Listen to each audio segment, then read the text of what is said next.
भारत में corona virus.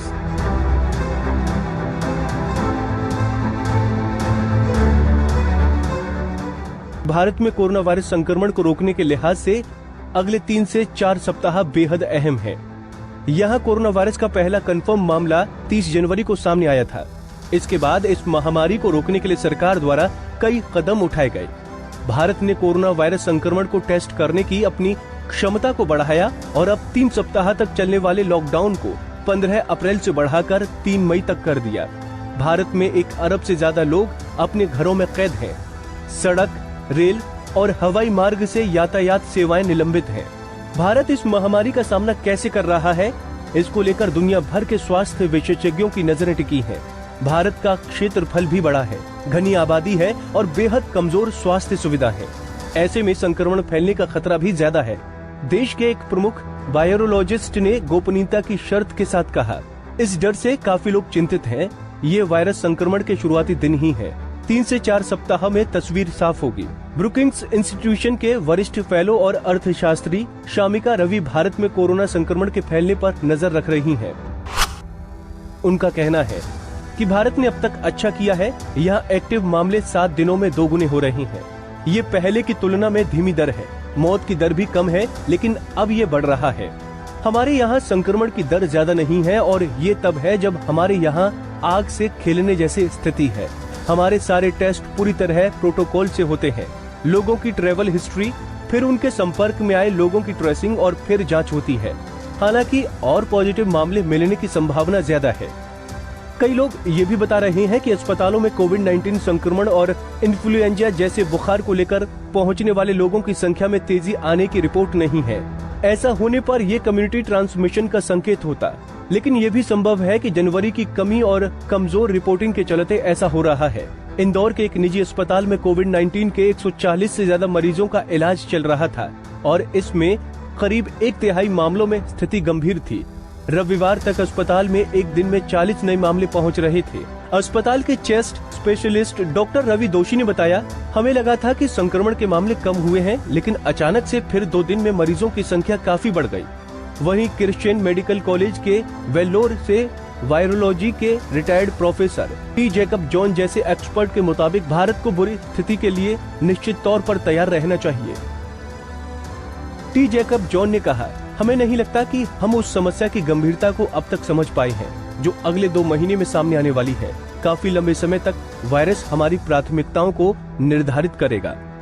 वहीं doctor Ravi के मुताबिक आने वाले दिनों का प्रत्येक सप्ताह बेहद अहम साबित होने वाला है। भारत को क्या करना चाहिए? भारत को लॉकडाउन में ढील देने और कोरोना संक्रमण के ग्राफ को स्पॉट बनाने के लिए अब कहीं ज्यादा निगरानी की जरूरत होगी कि कौन संक्रमित है और कौन संक्रमित नहीं है। मगर इसके लिए भारत को लाखों टेस्टिंग किट और प्रशिक्षित तकनीशियनों की जरूरत होगी। कोविड-19 संक्रमण का टेस्ट भी काफी जटिल प्रक्रिया है। इसमें यह सुनिश्चित करना होता है कि दसियों हजार सैंपल लैब में ठीक से पहुंचाए जाएं। भारत के पास सीमित संसाधन है, जिसकी क्षमता भी लिमिटेड है। ऐसे में विभिन्न वायरोलॉजिस्ट ने अलग अलग रास्ते सुझाए। Pool testing. डॉक्टर शामिका ने बताया कि पूल टेस्टिंग ही उपाय है। विश्व स्वास्थ्य संगठन की अनुशंसाओं के मुताबिक पूल टेस्टिंग में नाक और गले के स्वैब के कई सैंपल ट्यूब में लिए जाएंगे और इन सब का एक ही बार में real time corona virus test किया जाएगा। अगर टेस्ट नेगेटिव हुआ तो इसका मतलब होगा कि सबकी रिपोर्ट नेगेटिव है। अगर रिपोर्ट पॉजिटिव निकली तो फिर समूह के प्रत्येक व्यक्ति का अलग अलग टेस्ट करना होगा। पूल टेस्टिंग से बड़ी आबादी का टेस्ट कम समय में संभव है। डॉक्टर रवि कहती हैं, अगर कुछ जिलों में संक्रमण का कोई मामला नहीं है तो फिर उन जिलों को आर्थिक गतिविधियों के लिए खोला जा सकता है। Antibodies blood test. भारत के कई वायरोलॉजिस्टों का मानना है कि बड़े पैमाने पर लोगों का एंटीबॉडी टेस्ट उंगली से रक्त सैंपल लेकर भी किया जाना चाहिए। इससे लोगों के शरीर में प्रोटेक्टिव एंटीबॉडीज की मौजूदगी का पता चलेगा। वायरोलॉजिस्ट का कहना है कि एंटीबॉडी टेस्टिंग को डायग्नोस्टिक टूल के तौर पर नहीं बल्कि पब्लिक हेल्थ टूल के तौर पर इस्तेमाल करना चाहिए। इसके अलावा संक्रमण से रिकवर हुए लोगों की भी पहचान करने की जरूरत है ताकि उन्हें काम पर भेजा जा सके। Plasma therapy. एक वायरोलॉजिस्ट ने बताया कि भारत को प्लाज्मा थेरेपी को भी देखने की जरूरत है। इसमें संक्रमण से उबरने वाले मरीज की अनुमति से उनके रक्त की जरूरत होगी। इसमें ज्यादा एंटीबॉडी वाले रक्त प्लाज्मा को संक्रमित मरीज के रक्त में मिलाया जाता है। कई डॉक्टरों के मुताबिक इस संक्रमण के इलाज में ये उम्मीद भरा रास्ता हो सकता है। ज्यादा से ज्यादा टेस्टिंग।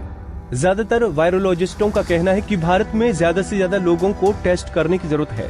एक वायरोलॉजिस्ट ने बताया कि श्वसन संबंधी इन्फेक्शन वाले हर मरीज का टेस्ट किया जाना चाहिए, मगर यहाँ टेस्ट की जगह लोगों का झुकाव इलाज की तरफ है।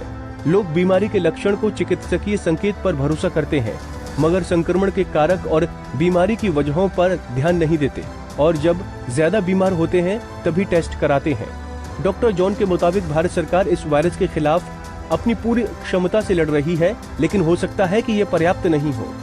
वायरोलॉजिस्ट का ये भी कहना है कि ये संक्रमण लंबे समय तक चलेगा, इसका असर इतनी जल्दी खत्म नहीं होगा। साथ ही भारत के हर राज्य या जिले में संक्रमण के कम या ज्यादा मामले एक साथ देखने को नहीं मिलेंगे। ऐसे में आने वाले सप्ताहों में ही पता चलेगा कि भारत में संक्रमण के मामले तेजी से बढ़ेंगे या भारत ने संक्रमण को फैलने से रोकने में कामयाबी हासिल कर ली है। इसके बारे में फिलहाल कुछ भी कहना जल्दबाजी होगी। Bureau report, Punjab Kesari TV. हमसे जुड़े रहने के लिए हमारे YouTube चैनल को सब्सक्राइब करें और नई वीडियो की नोटिफिकेशन के लिए बेल आइकॉन को दबाएं। अगर आप ये वीडियो Facebook पर देख रहे हैं तो लाइक जरूर करें और ज्यादा से ज्यादा शेयर करें। धन्यवाद।